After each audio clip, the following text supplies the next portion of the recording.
Vous suivez toujours sur FM Scène Radio à mes éditeurs. Bonjour, nous sommes le dimanche 15 mars 2026 et il est 9h13. C'est donc parti pour votre émission catholique du dimanche, Parole de vie et d'espérance. Parole de vie et d'espérance à mes auditeurs en ce 4e dimanche du temps de Carême. Alors, à la présentation de votre émission, comme tous les dimanches, vous avez Georges Fay et à la partie technique, comme tous les dimanches, à la Sanctum. Et en ce 4e dimanche de Carême, voici les textes que la liturgie nous propose. La première lecture est tirée du livre de Samuel au chapitre 16, les versets 1 à 6, puis versets 7 à 10 et enfin le verset 13. La deuxième lecture est tirée de la lettre de Saint Paul apôtre aux Éphésiens, au chapitre 5, les versets 8 à 14. Enfin, l'évangile est de Saint Jean au chapitre 9, les versets 1 à 41 pour la version longue. Mais nous nous contenterons de la version courte. Au chapitre 9, nous lirons les versets 1 à 6, puis les versets 9 à 13 et versets 17, 34 à 38. Ainsi donc, amis auditeurs, voilà les textes de la liturgie de ce 4e dimanche de Carême. Lecture du livre de Samuel. Le Seigneur dit à Samuel: « J'ai rejeté Saül. Il ne régnera plus sur Israël. Je t'envoie chez Jessé de Bethléem, car j'ai découvert un roi parmi ses fils.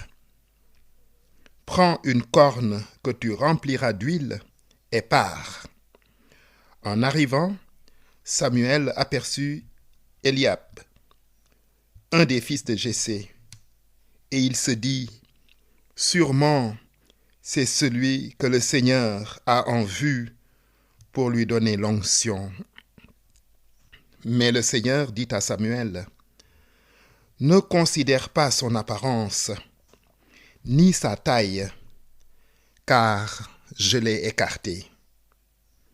Dieu ne regarde pas comme les hommes, car les hommes regardent l'apparence, mais le Seigneur regarde le cœur. » Jessé présenta ainsi à Samuel ses 7 fils, et Samuel lui dit: « Le Seigneur n'a choisi aucun de ceux-là. N'as-tu pas d'autres garçons? » Jessé répondit: « Il reste encore le plus jeune. Il est en train de garder le troupeau. » Alors Samuel dit à Jessé: « Envoie-le chercher. Nous ne nous mettrons pas à table tant qu'il ne sera pas arrivé. » Jessé l'envoya chercher. Le garçon était roux. Il avait de beaux yeux. Il était beau.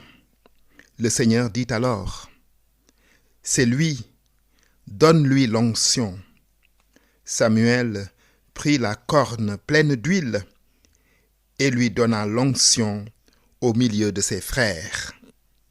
L'Esprit du Seigneur s'empara de David à partir de ce jour-là.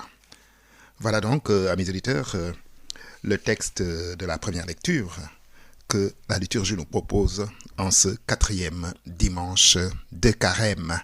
Texte tiré du premier livre de Samuel. Et nous nous rendons compte, à la lecture de ce texte, que les choix de Dieu, souvent déconcertants, ne sont pas arbitraires, car le Seigneur regarde le cœur et non les apparences. Ainsi fut-il pour l'élection du plus jeune des fils de Jessé, appelé David, qui, dans les environs de Bethléem, gardait le troupeau de son père. L'histoire du salut a pris là un tournant décisif, puisque Jésus lui-même, le Messie, selon le cœur de Dieu, et en effet, fils de David, descendant de David. C'est ce que la foule scandait. Donc, lorsque Jésus faisait son apparition, c'est ce que nous fêtons au dimanche des rameaux. Dernier dimanche et dimanche marquant, donc dernier dimanche de carême, et pendant le temps du carême, et donc qui marque l'entrée triomphale de Jésus à Bethléem. Et la foule scandait « Hosanna au fils de David ». Jésus est bien descendant de David. Il est donc de sang royal. Et donc, l'histoire du salut à partir de ce moment-là donc a pris, à mes auditeurs, un tournant décisif.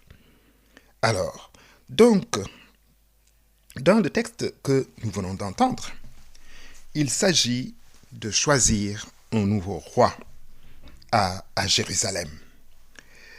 Et Dieu dit à Samuel, « J'ai rejeté Saül, il ne régnera plus sur Israël. Et je t'envoie chez Jessé, qui habite Bethléem, qui a des fils, et c'est là que je choisirai le futur roi de Jérusalem, d'Israël. » Et donc, quand Samuel part, il voit un des fils de Jessé. Il se dit que apparemment, certainement, ça doit être celui-là. Mais Samuel ne voyait que les apparences. Dieu lui dit que ce n'est pas celui-là. Il se fait présenter tous les autres fils de Jessé. Il en avait 7.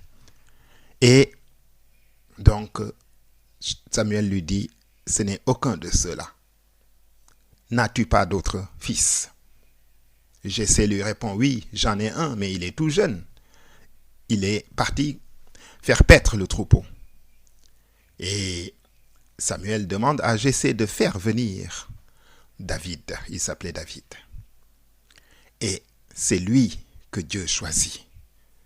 Car comme Dieu le fait remarquer à Samuel ici, eh bien lui, il regarde le cœur. Alors que les hommes, en général, regardent les apparences. Se fient aux apparences. D'où ce dicton de la sagesse populaire qui dit « l'habit ne fait pas le moine ». Alors, donc, eh bien, ce passage de l'Écriture, à mes auditeurs, doit nous édifier et nous donner 2 enseignements. D'abord, Dieu regarde le cœur. C'est le cœur de l'homme qui est important, ce n'est pas son apparence. Mais nous les hommes, on regarde les apparences. Que faisons-nous généralement? Nous voyons simplement le paraître. Tout ce qui est extérieur, l'apparence physique, la beauté de la personne, son habillement, ses biens, les biens qu'il possède, etc. Belle voiture, belle maison, beaucoup d'argent dans son compte, etc. Réussite matérielle. C'est ça que nous regardons. Nous pensons que la valeur de la personne dépend de cela, mes auditeurs. Mais non. Le texte que nous venons d'entendre nous enseigne que ce n'est pas le paraître qui est important chez l'homme, mais c'est l'être, c'est-à-dire le cœur. C'est ça l'homme. Voilà. Et d'ailleurs, dans le Magnificat, la Vierge Marie le disait bien. Elle louait le Seigneur, lui, n'est-ce pas, qui renverse les trônes des puissants et élève les humbles. Et nous disons bien, chantons bien, sois béni Père, Seigneur du ciel et de la terre, d'avoir, effectivement, rabaissé, renversé les puissants et d'avoir élevé les humbles. Dieu regarde le cœur. Et en ce temps du carême, et j'allais même dire, si c'était possible, la formule double temps béni du carême et du ramadan, c'est ça que nous devons nous souvenir. De ça que nous devons nous souvenir. Dieu regarde le cœur. Dieu ne regarde pas les apparences. Ça, c'est une des deux grandes leçons que nous livre le texte que nous venons d'entendre. C'est le cœur de l'homme que Dieu regarde, qui intéresse Dieu. Parce que les actions naissent dans le cœur. Les bonnes actions comme les mauvaises partent du cœur. Les bonnes intentions, les mauvaises intentions. La valeur d'un individu ne dépend pas de son apparence, mais dépend de son cœur. Ça, c'est la première leçon. Et la deuxième, eh bien, David, le plus petit de la famille des enfants de Jessé, c'est lui qui a été élu roi. Et il sera le grand roi David. Et c'est Dieu qui l'a choisi. Dieu a envoyé le prophète Samuel pour lui donner l'onction d'huile. Onction vient du verbe oindre, qui veut dire marquer avec de l'huile le front. Et qui est, depuis l'Ancien Testament, le signe, n'est-ce pas, de la présence sur l'individu de l'Esprit Saint, de l'Esprit de Dieu. C'est pour ça que nous avons cette onction au baptême et nous l'avons dans la plupart des sacrements. Signe, effectivement, de la descente de l'Esprit Saint sur la personne. Mais c'est Dieu qui a choisi David. Et donc, nous devons savoir aussi que le pouvoir appartient à Dieu et il le donne à celui qui l'a choisi. Certes, nous sommes dans des sociétés et des nations, n'est-ce pas, qui mettent en avant les principes de la démocratie, la volonté populaire, la volonté de la majorité. Et cela est une bonne chose. Et quand les choses sont bien faites, généralement, la volonté populaire rencontre la volonté de Dieu. Et cela est important à comprendre, amis auditeurs, surtout dans nos pays et surtout dans notre pays. Oui, nous devons comprendre que c'est Dieu qui choisit ceux qui dirigent. Et Dieu ne fait pas comme les hommes. Il ne regarde pas l'apparence. Il ne dit pas oui, mais c'est celui-là qui est le plus populaire. Donc, c'est lui qui sera élu. Non. Et les moments que notre pays vit, notamment sur le plan politique, eh bien, nous édifie, nous le montre. C'est Dieu qui choisit. On peut être populaire et tout. On peut, selon les apparences. Et selon, puisque les hommes regardent les apparences, on peut penser que, mais c'est ça. Mais non, le dernier mot revient à Dieu. Et même si quelqu'un est choisi par la majorité, eh bien, c'est selon, très souvent, la volonté de Dieu, quand il n'y a pas de fraude ni rien, quand tout se passe bien. Mais la volonté des hommes rejoint en fait la volonté de Dieu. Nous disons bien chez nous en Wolof que njit yalla moo koy tànn. Et c'est ce que nous voyons dans le texte de Samuel. Et quand Samuel a été élu, David, le fils de Jessé, a été élu, ben, on l'a accepté comme roi. Les autres n'ont pas dit oui, mais il est le plus jeune, il n'a pas le mérite, etc. Non, c'est Dieu qui connaît le mérite. C'est pour ça, chez nous comme ailleurs, Dieu connaît le mérite et Dieu choisit, même si, effectivement, le choix de Dieu rencontre ce que nous appelons généralement la volonté populaire. Donc, lorsque les choses se sont passées en toute transparence et que un choix a été porté, eh bien, nous devons tous nous ranger à ce choix. C'est ce que font les enfants. Les grands frères de David auraient dû dire, mais il est trop jeune. Comment un petit garçon de rien du tout peut être roi et nous sommes là, nous sommes ses frères aînés? Ils ne l'ont pas dit. Ils pensaient avoir plus de légitimité. Ils auraient pu le penser. Mais c'est Dieu qui donne souvent la légitimité. Et ce texte, effectivement, doit être un enseignement pour tous les hommes et pour les Sénégalais, afin que, eh bien, nous puissions aussi accepter les choix de Dieu, puisque ces chemins sont parfois impénétrables, comme on le dit. Les voies du Seigneur sont impénétrables. Et donc, voilà ce que nous enseigne principalement ce texte du livre de Samuel. Les deux enseignements. Dieu regarde le cœur et non les apparences.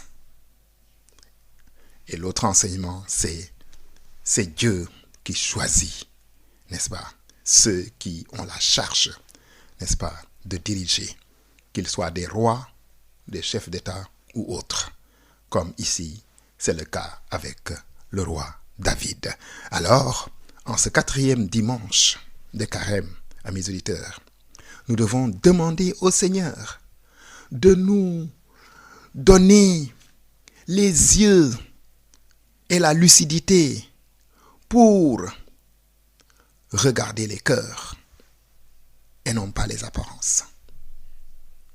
Parce que souvent, ce que le cœur décide, si vous voulez, se traduit dans nos actes.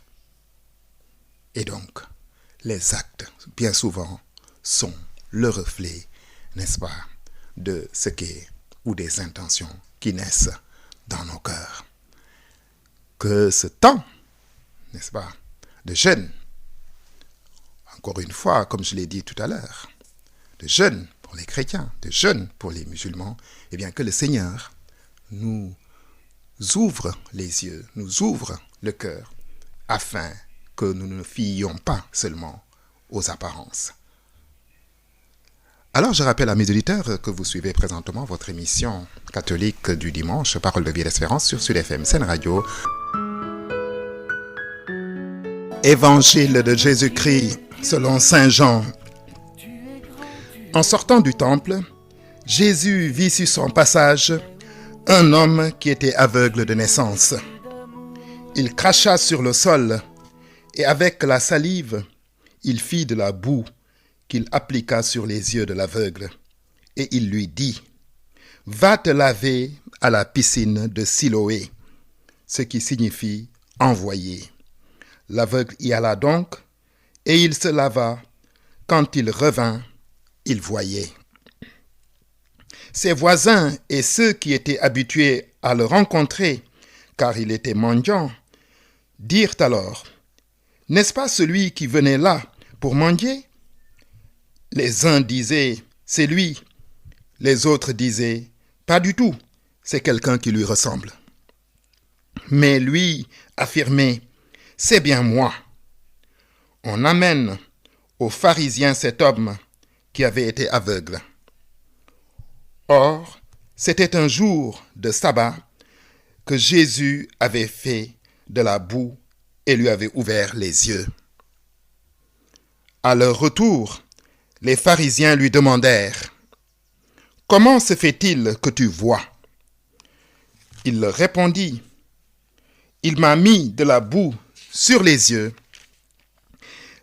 Je me suis lavé et maintenant je vois. » Certains pharisiens disaient « Celui-là ne vient pas de Dieu, puisqu'il n'observe pas le repos du sabbat. » D'autres répliquaient « Comment un homme pécheur pourrait-il accomplir des signes pareils ?»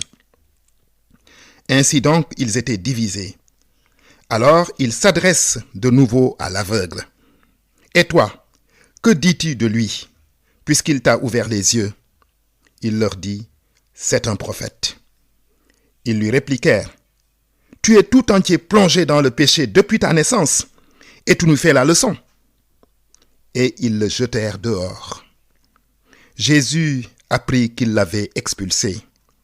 Alors il vint le trouver et lui dit « Crois-tu au Fils de l'homme ?» Il répondit « Et qui est-il, Seigneur, pour que je croie en lui ?» « Crois en lui. » Jésus lui dit « Tu le vois, c'est lui qui te parle. » Il dit « Je crois, Seigneur. » Et il se prosterna devant lui.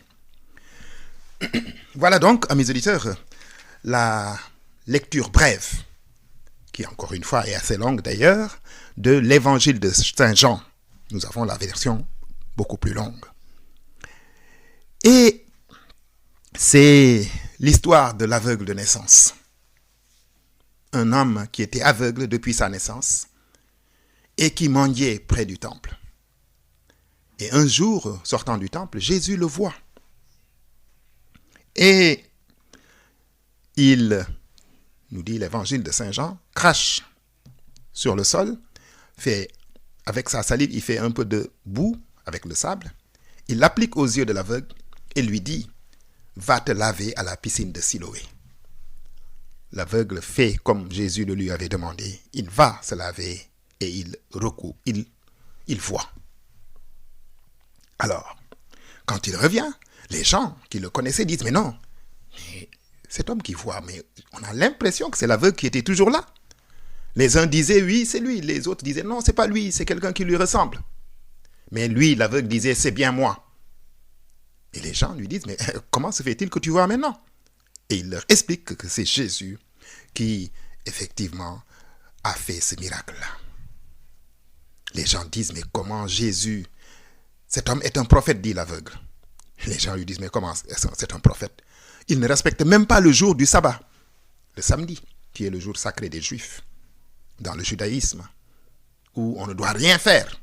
On ne doit pas travailler, rien. Même pas marcher une certaine distance à pied, c'est interdit, le jour du sabbat. Les gens doivent rester en général chez eux. Et Jésus fait un miracle le jour du sabbat. Donc les gens disent « Mais non, ce n'est pas possible. » Et finalement, l'aveugle est expulsé. Lorsque Jésus apprend qu'il a été expulsé, il revient le voir.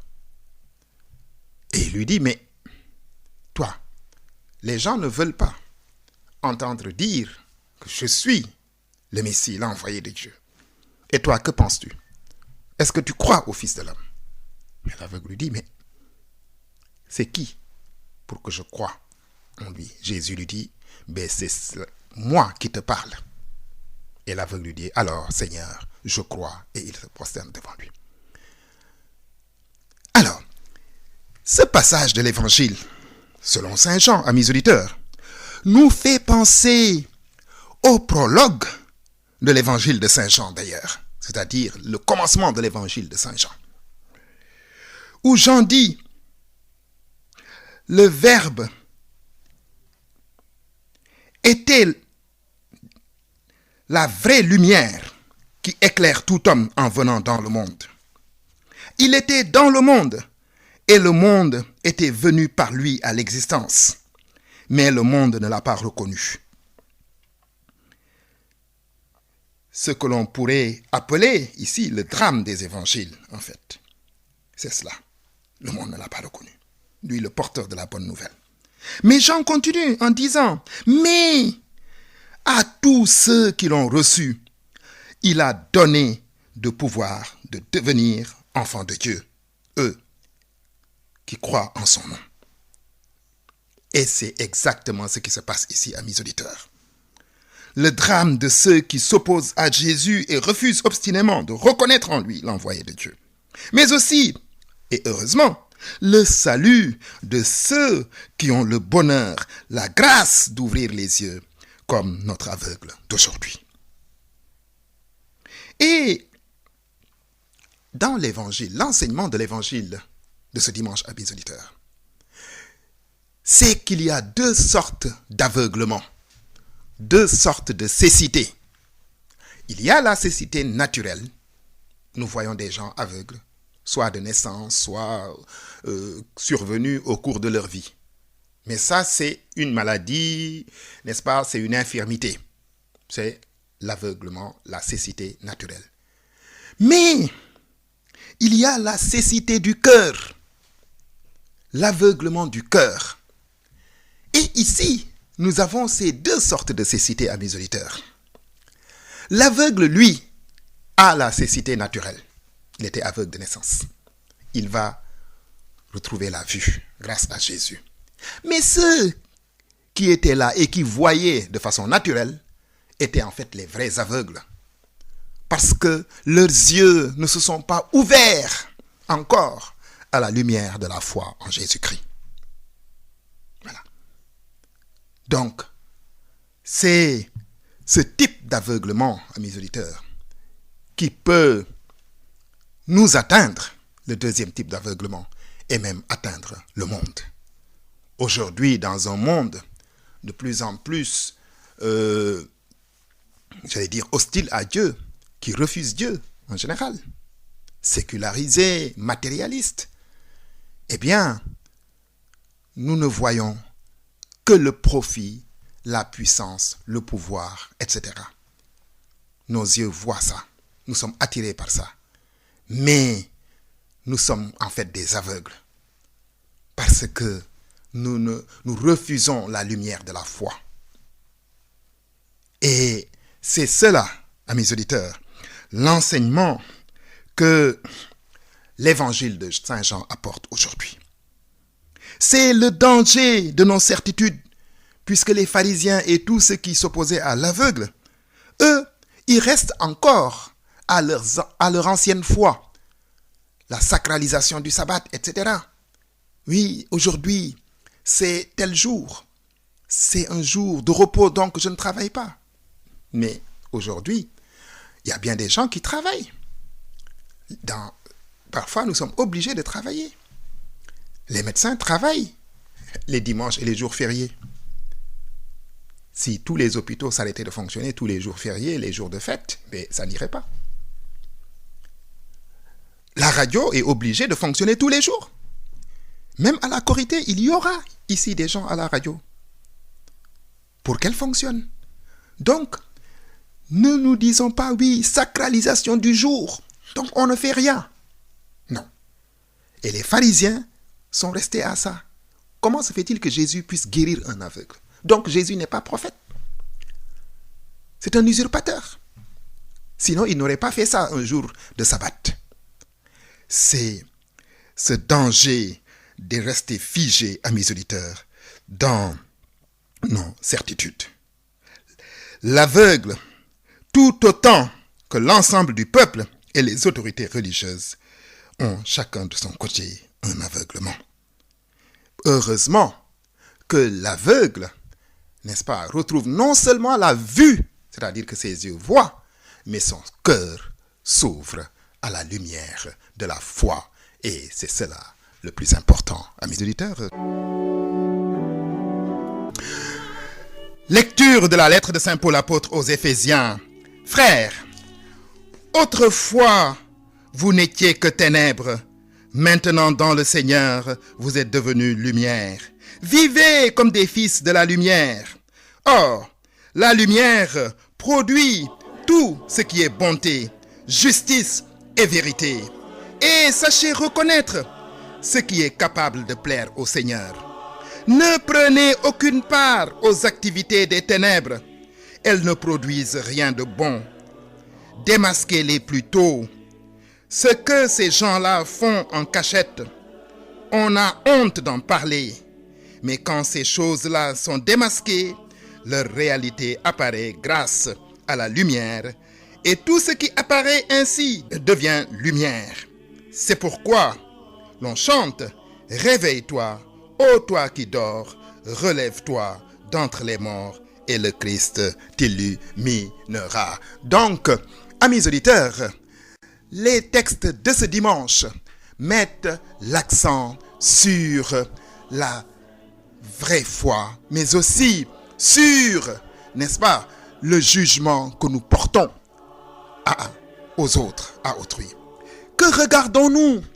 Est-ce que nous regardons simplement les apparences, comme c'était d'abord le cas, n'est-ce pas, lors de l'élection du roi David, avant l'élection du roi David, ou comme, n'est-ce pas, l'aveugle qui est parti se laver à la piscine de Siloé, qui retrouve la vraie lumière, ses yeux retrouvent la vraie lumière, la lumière de la foi. Ainsi donc, en ce 4e dimanche, demandons au Seigneur de nous donner cette grâce de retrouver la vraie lumière, celle de la foi, celle que donne la foi en Jésus-Christ. Ainsi donc, amis auditeurs, c'est bien fini. C'était votre émission catholique hebdomadaire du dimanche sur Sud FM Sen Radio, Parole de vie et d'espérance, avec à la présentation Georges Fay et à la partie technique notre ami Alassane Thioune. Merci pour votre aimable écoute et à bientôt sur cette même antenne.